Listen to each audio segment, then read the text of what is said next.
Benvenuti nella quarta puntata di TG Spazio, un podcast dove parlerò delle principali notizie, indovinate di che cosa? Del raduno dei lamantini nelle spiagge della Florida. No, non è vero, però sono così carini. Ma non è un podcast di biocose e quindi parlerò di spazio, ovviamente, cercando di renderlo fruibile anche a quelle persone che vogliono rimanere aggiornate su un tema affascinante e complesso su cui magari sanno ancora poco. Io sono Jonathan Roberts, fondatore di Pandascienza e quindi che dire, iniziamo! Apriamo con la Stazione Spaziale Internazionale, dove la situazione è tutt'altro che ordinaria.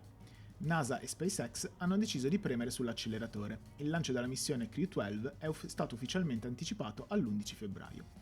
Ma per capire questa fretta dobbiamo fare un passo indietro e guardare a quanto successo poche settimane fa.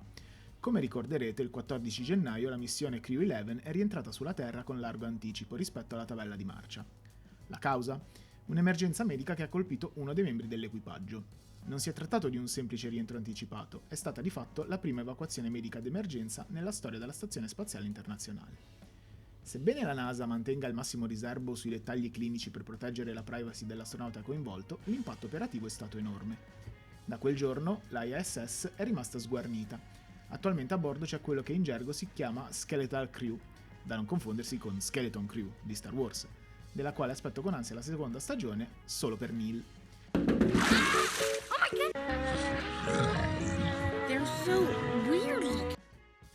Ad ogni modo, questo equipaggio scheletrico è composto da sole 3 persone, l'americano Chris Williams e i cosmonauti russi Kudryavtsev e Mikhaev. 3 persone per gestire un laboratorio grande come un campo da calcio che solitamente ne ospita 6 o 7. È una situazione sostenibile solo per breve tempo, ecco perché la Crew-12 è diventata fondamentale. Non è più solo una rotazione, è una missione di soccorso e rinforzo. Inclusi i 2 rookies Hathaway e Adenau, al loro primo volo, dovranno integrarsi immediatamente per riportare la stazione alla piena operatività. L'appuntamento è quindi per l'11 febbraio all'alba. La ISS ha bisogno del suo equipaggio al completo. E passiamo da Cape Canaveral a Starbase in Texas, perché Elon Musk ha sganciato una nuova timeline per i prossimi lanci di Starship, come al solito per fare rumore. Il target a sorpresa è metà marzo, infatti è questa la data indicativa annunciata da SpaceX per il prossimo volo del gigantesco razzo. E attenzione, perché non sarà un volo come gli altri. Quella che vedremo decollare sarà la Starship versione 3. Dimenticate quello che avete visto finora, o meglio, io personalmente vorrei dimenticare i disastri della V2. La V3 è un vero e proprio upgrade generazionale, più alta, più capiente e soprattutto più potente. Musk ha confermato che questo volo, il 12° del programma, servirà a testare le tecnologie critiche per le future missioni lunari e marziane, come ad esempio il tanto discusso rifornimento in orbita tra le 2 ship. Tassello chiave per poter saltare dalla nostra orbita a quella verso il nostro satellite o ancora più lontano verso il pianeta rosso. Vediamo se sarà la versione buona o si ripeteranno gli intoppi che hanno caratterizzato la travagliata storia della seconda versione del veicolo spaziale di SpaceX. E io lo dico senza ipocrisie, che possa anche allunare con la versione HLS, è ancora tutto da dimostrare. Ma per far volare questi mostri verso Marte non servono solo dei motori potenti, serve anche un cervello altrettanto grande. E qua mi ricordo onestamente una famosissima pubblicità degli anni 90. Ma cosa fa con quell'arnese? Ostacola il traffico. Devo dipingere una parete grande, ci vuole il pennello grande. Non ci vuole un pennello grande, ma un grande pennello, cinghiale. Cinghiale, la grande marca. E la NASA ha appena costruito un nuovo cervello potentissimo. Si chiama Athena, come la dea della saggezza, ed anche la causa principale delle botte da orbi prese da ogni cavaliere della serie Saint Seiya, o come viene chiamata da noi, i Cavalieri dello Zodiaco. L'unica speranza che hai è sconfiggere sia me che Damien. A questo punto non mi rimane che accettare la sfida. Vuolsi così colà dove si può di ciò che si vuole. Athena è il nuovo supercomputer installato all'Ames Research Center della Silicon Valley. I numeri fanno paura, oltre 20 petaflops di potenza. In parole povere, può fare 20 quadrilioni di calcoli al secondo.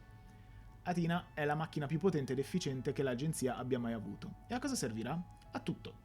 Simulerà il rientro in atmosfera delle capsule Artemis, calcolerà la fluidodinamica dei nuovi razzi e userà l'intelligenza artificiale per setacciare i dati dei telescopi spaziali. Una cosa è certa, comunque se ci installerete League of Legends crasherà lo stesso. Parliamo adesso di una questione spinosa per quanto riguarda i trasporti verso, ad esempio, la Luna, perché c'è un'interessante retroscena sui piani della NASA per il Gateway lunare, la futura stazione spaziale che orbiterà intorno alla Luna. Fino a ieri sapevamo che il compito di portare lassù vivo gli strumenti era affidato in esclusiva a SpaceX, con una nuova capsula chiamata Dragon XL. Tuttavia, nuove indiscrezioni confermano che la NASA sta valutando attivamente delle alternative. Qual è l'obiettivo? Quello di non dipendere da un unico corriere, proprio come succede oggi per la Stazione Spaziale Internazionale, dove l'agenzia vuole ridondanza. Se SpaceX dovesse essere in ritardo, qualcun altro deve essere pronto a partire. Quali sono i candidati? Si parla con insistenza di una versione potenziata della navetta Cygnus, costruita con il contributo fondamentale dell'italiana Thales Alenia Space, o del nuovo cargo giapponese HTVX. Insomma, la corsa per diventare i fornitori di nuovi taxi spaziali è ufficialmente aperta, e dove c'è competizione, lo sappiamo, l'innovazione corre più veloce. Se sulla stazione spaziale si corre, sulla rampa di lancio della missione lunare Artemis 2 si è costretti a frenare. La NASA ha annunciato il rinvio di un test cruciale di rifornimento del razzo SLS, ossia il Wet Dress Rehearsal. Il motivo? Il meteo. Infatti in Florida sono previste temperature piuttosto rigide e la NASA ha deciso di non correre rischi sia per il veicolo sia per le sue infrastrutture. L'agenzia ha spostato il test non prima dell'8 febbraio. Quando c'è di mezzo un equipaggio umano, ricordiamo che Artemis 2 porterà 4 astronauti intorno alla Luna, la prudenza è massima. Le lezioni sul passato, sul freddo e le guarnizioni dei razzi sono scolpite nella memoria di tutti. Meglio aspettare qualche giorno in più al caldo che rischiare un problema tecnico critico. La Luna può attendere una settimana. Subito dopo, la NASA comunque ha annunciato il rinvio del lancio di Artemis 2 al 9 febbraio per le 5:20 ore italiane. No, fermi tutti, errata corrige di stamattina. La NASA ha effettuato il Wet Dress Rehearsal con successo dopo un paio di interruzioni a causa delle perdite di idrogeno, ma è riuscita a riempire tutti i serbatoi. Adesso inizieranno le operazioni di test fino al momento quasi T0 del lancio, ovviamente senza gli astronauti ma con la squadra di supporto. Grazie NASA. Lasciamo un attimo l'orbita terrestre e spingiamoci nel profondo del sistema solare, perché la sonda Juno della NASA ci ha appena regalato uno spettacolo terrificante e meraviglioso. La sonda ha catturato immagini di quella che gli scienziati hanno definito la più grande eruzione vulcanica mai vista su Io, la luna di Giove. Stiamo parlando di pennacchi di lava e gas che si innalzano per centinaia di chilometri nello spazio. Io è il corpo più geologicamente attivo del nostro sistema solare, un vero inferno di vulcani costantemente influenzato in maniera importante dalla gravità del gigante gassoso intorno a cui orbita, appunto Giove. Per darvi un'idea della potenza sprigionata da queste eruzioni, le ultime registrate da Juno hanno rilasciato una quantità di energia stimata tra 140 e 260 terawatt. Un terawatt equivale a 1000 miliardi di watt. La precedente eruzione vulcanica più energetica osservata su Io è stata di circa 80 terawatt, quella del vulcano Surt nel 2001. A titolo di confronto, l'eruzione del Monte Sant'Elena nello stato di Washington nel 1980 ha avuto una potenza di soli 52 terawatt. Questo particolare evento vulcanico è veramente interessante perché mostra come più vulcani si sono attivati contemporaneamente, lasciando presupporre che siano collegati in una sorta di rete che fa riferimento a vaste pozze di magma, le quali alimentano più eruzioni contemporaneamente.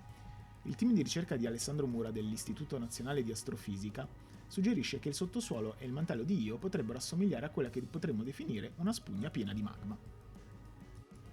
Ritorniamo nell'universo di Elon Musk, perché c'è un'indiscrezione rilanciata dal Wall Street Journal, che se confermata avrebbe un grosso impatto, anche storico, sulla space economy. Si parla di una possibile fusione tra SpaceX e xAI, la startup di intelligenza artificiale che ha creato ad esempio Grok.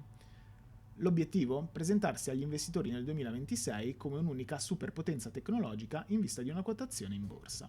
Ma non è solo finanza, è una mossa strategica. xAI ha fame di potenza di calcolo e infrastrutture, risorse che SpaceX ha in abbondanza.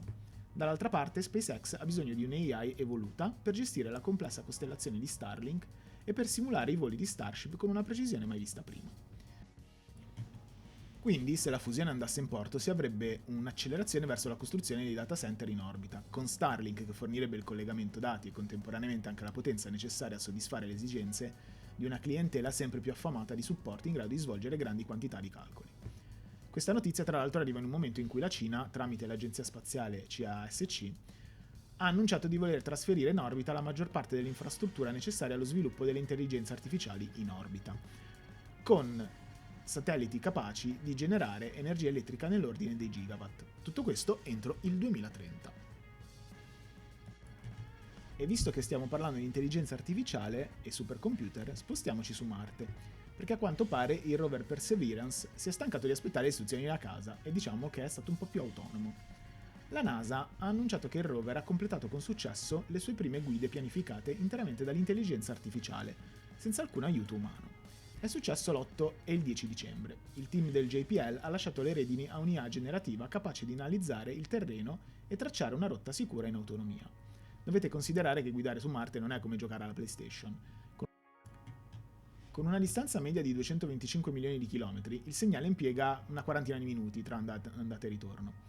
Il joysticking, ovvero la guida in tempo reale, è impossibile.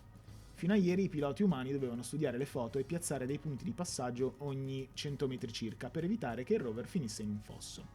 Oggi invece Perseverance guarda, elabora e va. Speriamo solo che non decida di ricalcolare il percorso proprio mentre è sull'orlo di un cratere, un po' come quando il navigatore ti dice di girare a destra in autostrada e magari l'uscita non c'è. Chiudiamo con una notizia molto interessante che viene dal mercato dei lanciatori. L'agenzia governativa brasiliana INPE ha confermato che utilizzerà un razzo Vega C per mettere in orbita il satellite Amazonian UB nel 2027. Il satellite, pesante 700 kg, servirà a monitorare le risorse idriche del paese, ma la vera notizia è commerciale.